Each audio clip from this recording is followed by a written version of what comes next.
Somebody please kill me now so I don't have to finish this. Okay, everyone. Oh, thank God.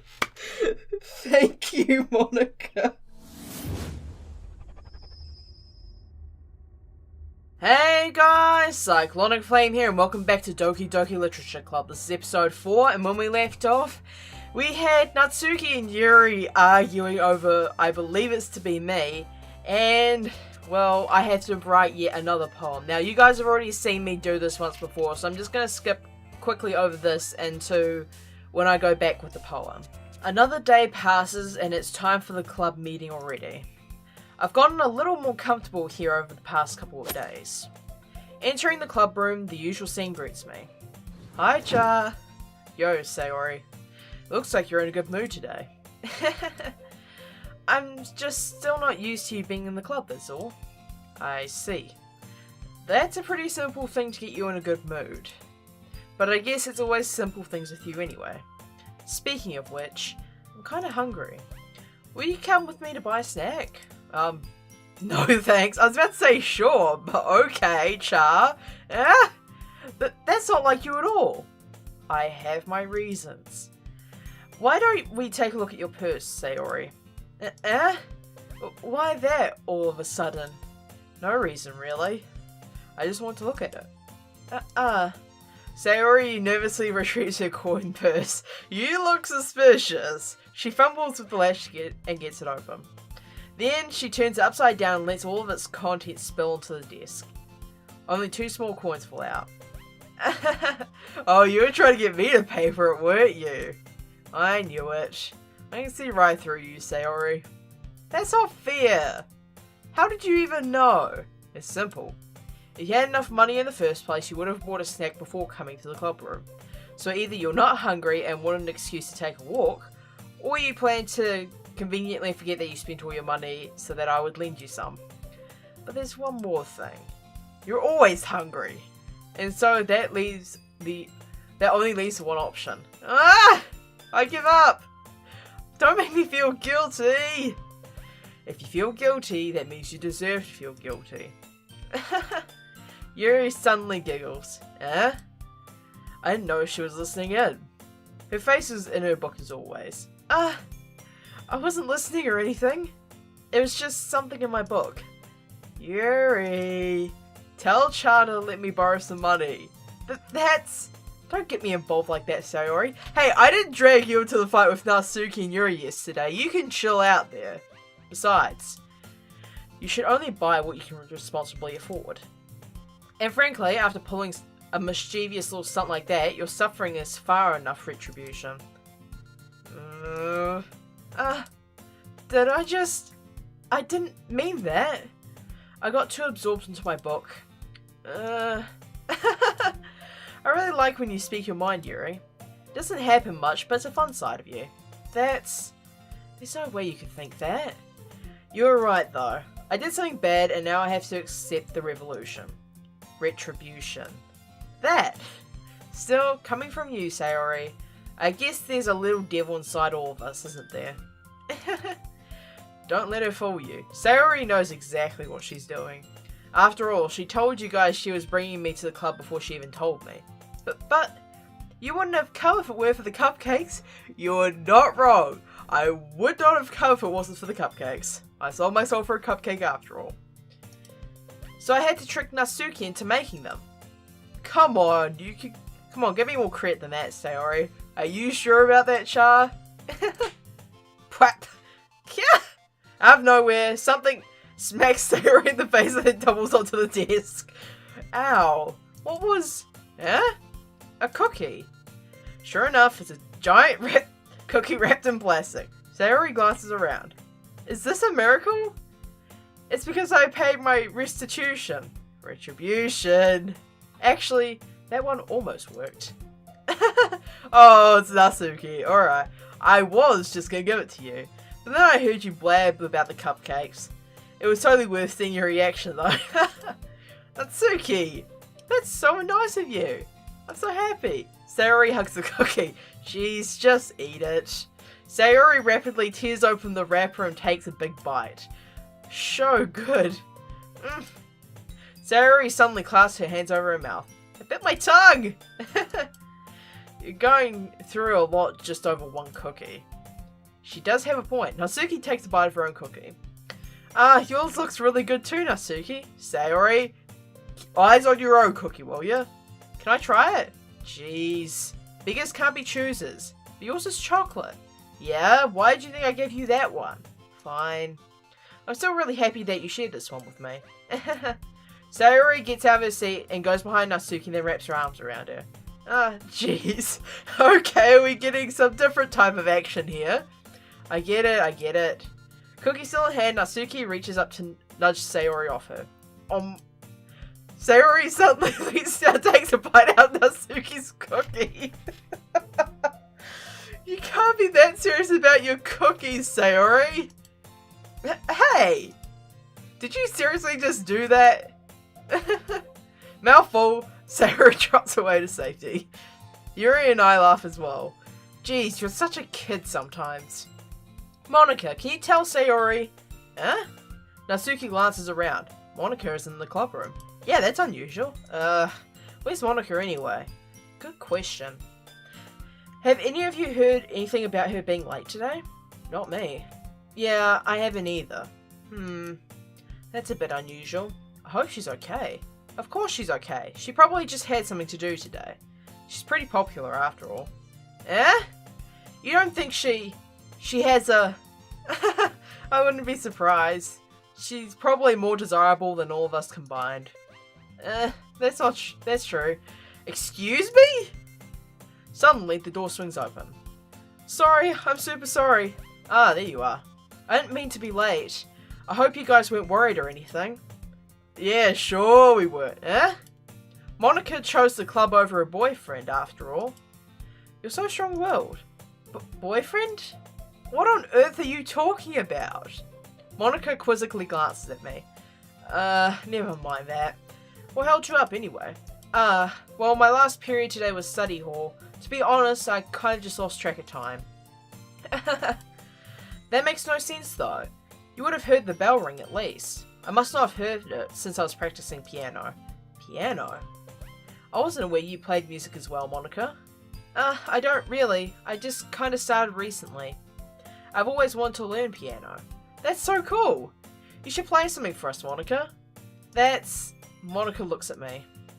Maybe once I get a little bit better, I will. Yay! That sounds cool. I'd also look forward to it. Is that so? In that case, I won't let you down, Char. Monica smiles sweetly. I didn't mean any pressure or anything like that. Don't worry. I've been practicing a whole lot recently, and I'd really love the chance to share once I'm ready. I see. In that case, best of luck. Thanks. So I didn't miss anything, did I? Not really. I choose to leave out Sayori's mischievous escapade. I'm sure Natsuki will end up complaining to her anyway. It looks like everyone has finally settled down. Sayori somehow already finished her entire cookie. I'm not surprised. Yuri is back to her book and Natsuki disappeared into the closet. Hey Yuri. Eh? I suddenly noticed that Yuri has been reading a different book from the one we've been reading together. Sorry, I didn't mean to interrupt. No. I was kind of just waiting for you. If that's the case, why don't we go ahead and get started? Yes, let's. Actually, I have a request. Do you mind if I make some tea first? Not at all. Thanks very much. If there's one thing that can make my reading time here any better, it's a nice cup of tea. I'm not really much into tea, but I guess fair enough. Not to mention for yourself as well. Yuri stands up and makes her way to the closet. I follow and watch as she retrieves a small water pitcher from the shelf, with the kind with a filter inside. Can you hold this for a second? Sure. Yuri hands me the water pitcher and also fetches an electric kettle. I'm going to plug this in at the teacher's desk and then we'll go get some water. She walks past me and sets the kettle down the teacher's desk. I simply watch her movements. To my surprise, the way she moves really contrasts her speaking mannerisms. Especially because of her long legs, Yuri appears elegant and methodical. Okay, may I have the water pitcher? Thanks. I'll be right back. I might as well walk with you. Yeah, why not? Shall we go then? Yeah. Where are you two off to? Eh? Yuri was just going to make us some tea, so I suddenly realized how weird it is to explain this to Monica. We're just filling the water pitcher. Ah, okay. Sorry, I was just a bit curious. That's kind of a one-person job, isn't it? Monica, please mind your own business for once. Or do you want me to tell there's something wrong with helping involve Charon Club activities? My mouth gapes. I'm surprised as well. The fact that you had so much narcus to talk to your club leader like that. I suppose there's nothing wrong with that. Then let's go, Char. Yuri quickly exits the room and I follow. Oh, that's a bit ballsy. Once in the hallway, she suddenly puts her forehead against the wall. I spoke without thinking. How could I say something like that? Yuri. Something about the way she said that made me feel so irritated. What's wrong with me? No, Yuri. I think you did the right thing. I wasn't expecting it, but it's also not right for Monica to judge people like that. Char, how come even when I do something bad, you're being nice to me? Because nothing that you do is as bad as what you make it seem in your head. Nobody's perfect. We have emotions and we can't always hide them away. But you always amplify things in your head. Your mind turns a light rain shower into a hurricane. No. Wouldn't you hate me for something as terrible as that? Why would I hate you? I can't hate someone for having emotions. What kind of friend would do that? Friend, you say? Yuri lifts her head. Char, I really like being friends with you. Thanks, Yuri. I like being friends with you too. I feel kind of awkward saying something like that, but I'm doing my best to help Yuri feel better. Anyway, yeah. Shall we go? Yeah. Yuri and I walked to the nearest water fountain. Once we fill up the water pitcher, we return to the classroom. Char, do you like oolong tea? Yeah. I have no idea what oolong tea is, actually. Anything is fine. Very well. Yuri sets the temperature on the kettle to 200 degrees. I'm hoping that's Fahrenheit and not Celsius, otherwise we may have a problem here. Now it's time to get the teapot. You really do this properly, don't you? Of course. I shouldn't do any less when I'm making tea for others. Even if I'm not an expert on tea or anything? In that case, you'll only be even more impressed. Perhaps I will. Yuri fetches the teapot and begins measuring the tea levels. To my surprise, she even starts humming a little to herself. You must be in a good mood now. Is that so? I was letting it show. And you noticed. I was doing a bit of thinking, and I decided that I'd try expressing myself a little bit more. It turns out it's not very hard for me to do. When it's you who's around anyway. That's great, Yuri. Just don't push yourself too much. You're always worrying about me, Char. It's very endearing. Yuri wasn't kidding. I don't know if I can even keep up with this. I watched Yuri pour a cup of tea for each of us. Char, I have another request. Do you mind if we sit on the floor today? What's that? It's a little bit easier on my back. I can read with my back against the wall rather than bending over at my desk. Sorry, I didn't realise. No worries.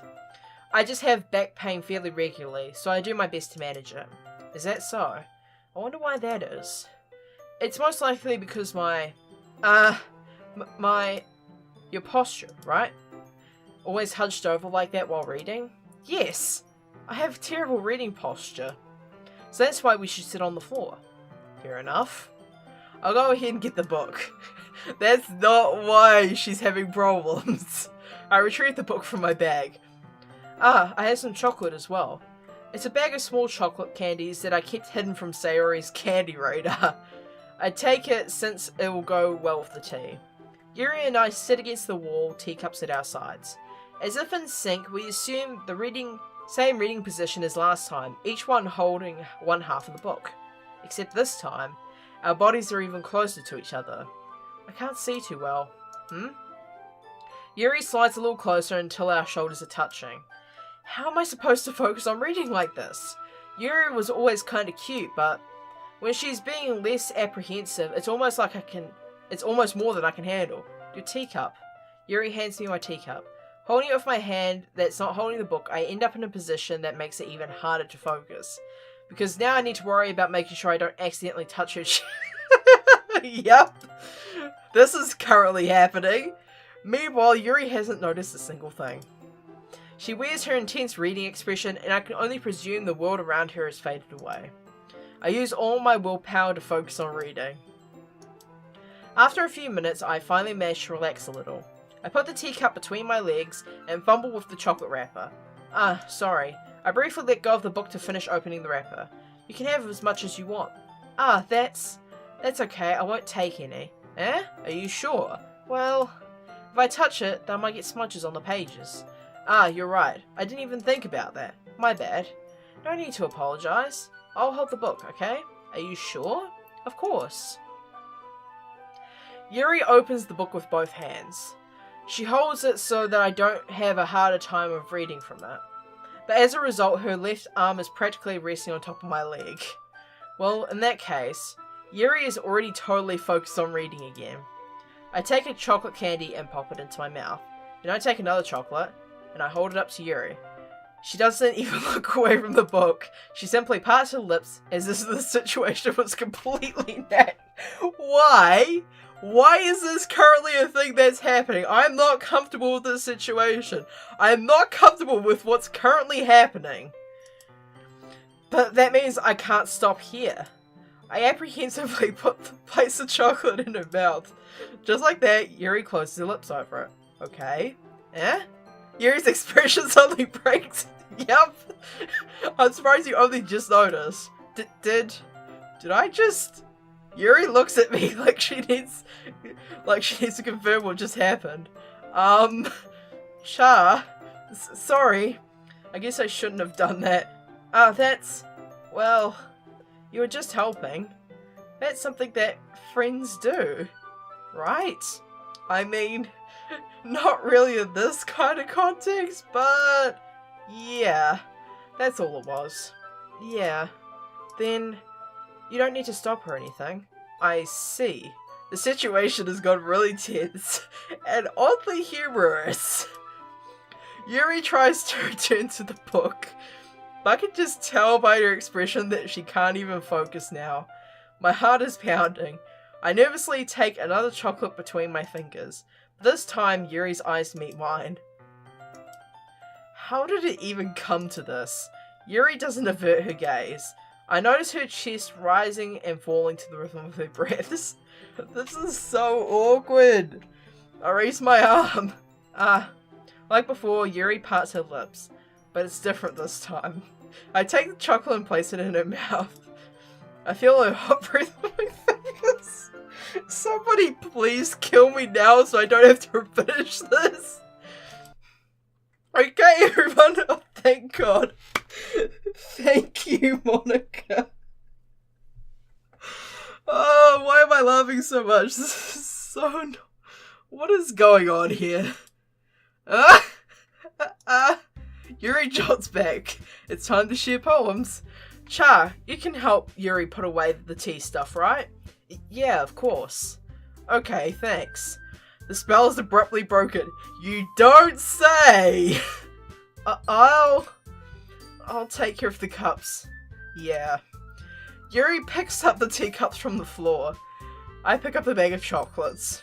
In the end, we hastily clean up without so much as a word between us. I get the feeling this is something neither of us will have the courage to bring up. Okay, on that oddly humorous note, that's where I'm going to have to leave off this episode. Thank you guys so much for watching. If you've enjoyed, set like and subscribe down below. Recommend more games to me, and I'll see you all in the next video.